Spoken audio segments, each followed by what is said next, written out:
On continue. À qui ça revient? À nous. Donc c'est qui le vrai Israël? C'est vous ou nous? Retour en terre d'Israël. C'est vous ou nous? La semaine passée, on est arrivé aux élections maintenant, on a une majorité de religieux à la coalition, que ça devient, comme c'est écrit dans Ereskel, les Juifs en Israël reviendront vers la Torah. Que la terre va donner ses fruits, ça s'applique à nous ou à vous? Donc ceux qui disent que les chrétiens sont le vrai Israël sont dans l'erreur. Je vais citer maintenant deux citations très sympathiques, chrétiennes. Petite parenthèse ici.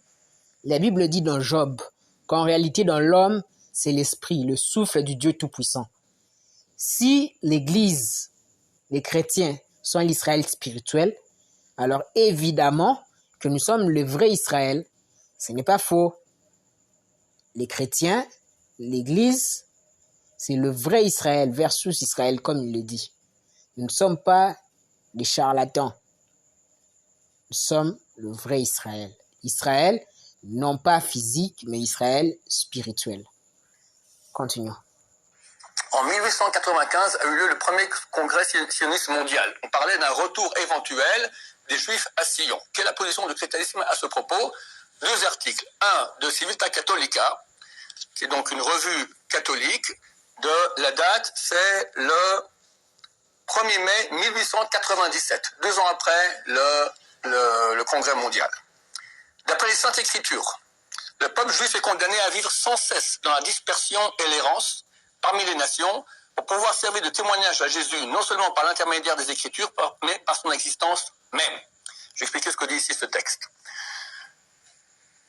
La Bible dit que le peuple d'Israël est un peuple éternel. Si vous considérez que c'est vous Israël, et nous, on a été abandonnés par Dieu, on devrait disparaître. Fini, plus le peuple d'Israël. Ce qui est totalement faux. Les curés, les apôtres ont vu. Non, on essaie de faire disparaître le peuple d'Israël. On refait des pogroms, des autodafés, des massacres. Mais ils sont toujours là. D'accord? Même une chose, on a mis sur la tête, ils sont toujours là. Il y a un problème. Qu'est-ce qu'ils disent? Quelque chose de diabolique. Ils ont dit que Dieu va laisser exprès, de façon anormale, le peuple juif, dans l'éternité, survivre, mais dans la souffrance de l'exil. Pour montrer aux nations, regardez comment Dieu châtie, punit les méchants juifs qui ne reconnaissent pas JC. Diabolique. Ça permet, un, de justifier notre éternité. Deux, ça permet de nous taper dessus. Après tout, on n'est que la main longue du Seigneur pour aller taper sur les Juifs qui ne reconnaissent pas JC. Qu'on revienne en terre d'Israël, là, en bon français, ils l'ont dans le baba. D'accord? Terminé. Ça, c'est pas possible. Il dit, d'après les Saintes Écritures, le peuple juif, chrétienne, le peuple juif est condamné à vivre sans cesse dans la dispersion et l'errance parmi les nations pour pouvoir servir de témoignage à Jésus, non seulement par l'intermédiaire des Écritures, mais par son existence même. Quant à la Jérusalem reconstruite, qui pourra devenir le centre du nouvel État d'Israël, nous devons ajouter que cela va contre la prophétie de Jésus lui-même. Ils sont plantés. Je vous parle maintenant de Jérusalem. On a peut-être au moins 1 million de Juifs ici, d'accord? C'est notre capitale. Bon. Je ne sais pas qu'est-ce qui a pris le Vatican ou le pape pour faire des déclarations pareilles, où Jésus a dit que le peuple d'Israël est condamné à errer jusqu'à ce qu'ils reconnaîtront que Jésus est le Messie. Ah non, ça c'est faux. C'est complètement faux, ce n'est pas ça. Comme je vous l'expliquais, la parenthèse de la grâce est ouverte pour un temps. Pour le temps que les païens fassent partie de la famille de Dieu, jusqu'à ce que la totalité des païens soit entrée. Et là, la grâce retournera en Israël.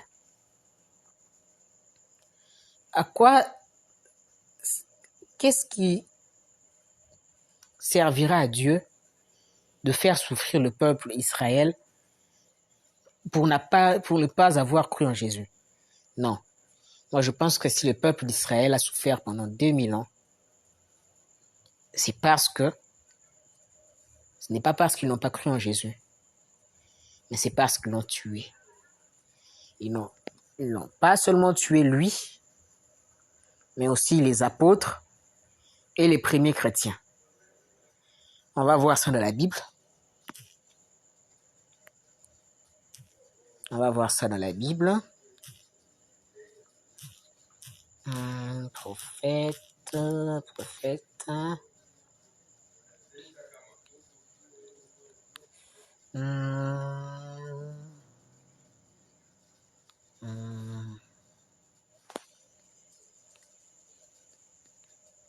Ta-da.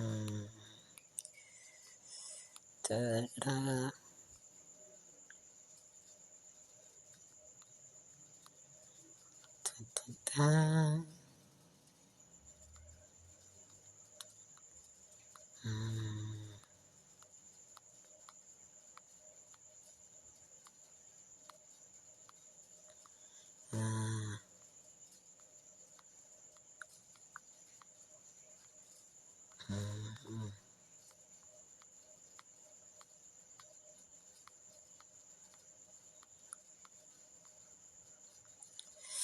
Là où c'est...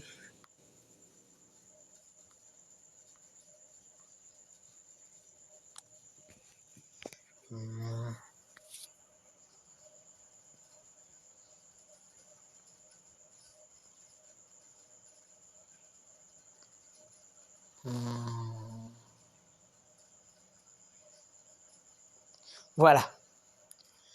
Matthieu, chapitre 23, au verset 34. Ici, c'est une prophétie de Jésus. C'est pourquoi, voici, je vous envoie des prophètes, des sages et des scribes. Vous tuerez et vous crucifierez les uns. Vous battrez de verges les autres dans vos synagogues et vous les persécuterez de ville en ville. Les rabbins ont l'habitude de prétendre qu'ils n'ont jamais porté la main sur aucune religion. Complètement faux. Déjà avec les premiers chrétiens, il y a eu Paul, en ce temps-là l'appelé plus Saul, qui a reçu de la main du Sanhédrin le droit d'aller persécuter les chrétiens dans les synagogues. Et justement, cette prophétie de Jésus, au chapitre 23, verset 34, va s'accomplir. Le Seigneur a envoyé ses disciples, des prophètes, des sages, des scribes. Ils ont tué certains, comme Étienne, qu'ils avaient lapidé. Ils ont crucifié d'autres, comme Pierre, qui a été crucifié, la tête vers le bas, et on y a mis du feu. Ils ont crucifié, ils ont tué les disciples de Jésus à l'aube du christianisme. Ils les ont battus des verges. Par exemple, l'apôtre Paul qui a été battu 3 fois à cause de ces juifs, à cause de ses propres frères. Vous les persécuterez de ville en ville. Les juifs, plus particulièrement les autorités juives, ont persécuté les premiers chrétiens. Afin que retombe sur vous, là c'est le chapitre, le verset 35, afin que retombe sur vous tout le sang innocent répandu sur la terre, depuis le sang d'Abel, le juste, jusqu'au sang de Zacharie, fils de Baraki, que vous avez tué entre le temple et l'autel. Je vous le dis en vérité, tout cela retombera sur cette génération. Le Seigneur était déjà en train de prononcer une sentence qu'à cause de tous les maux plutôt, que les chefs juifs ont commis, cela va retomber sur eux, qu'ils souffriront à cause de ça. Et pire encore,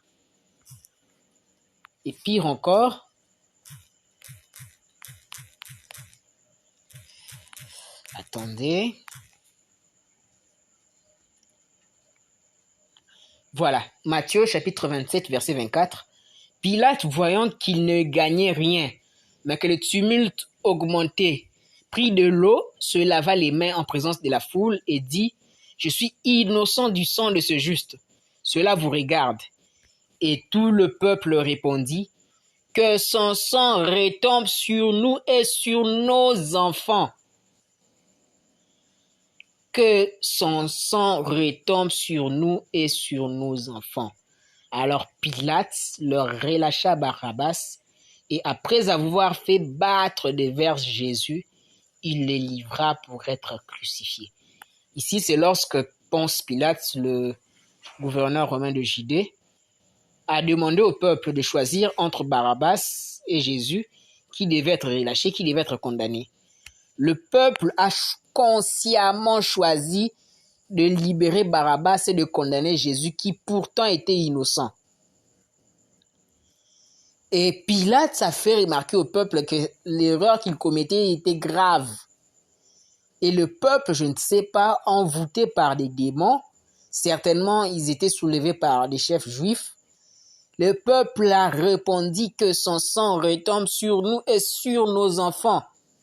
C'était une malédiction qu'ils invoquaient sur leurs enfants. C'est ainsi que durant des siècles, durant 2000 ans, le peuple d'Israël a souffert. Ce n'est pas à cause des chrétiens, c'est à cause d'eux-mêmes. Ils en sont les seuls responsables.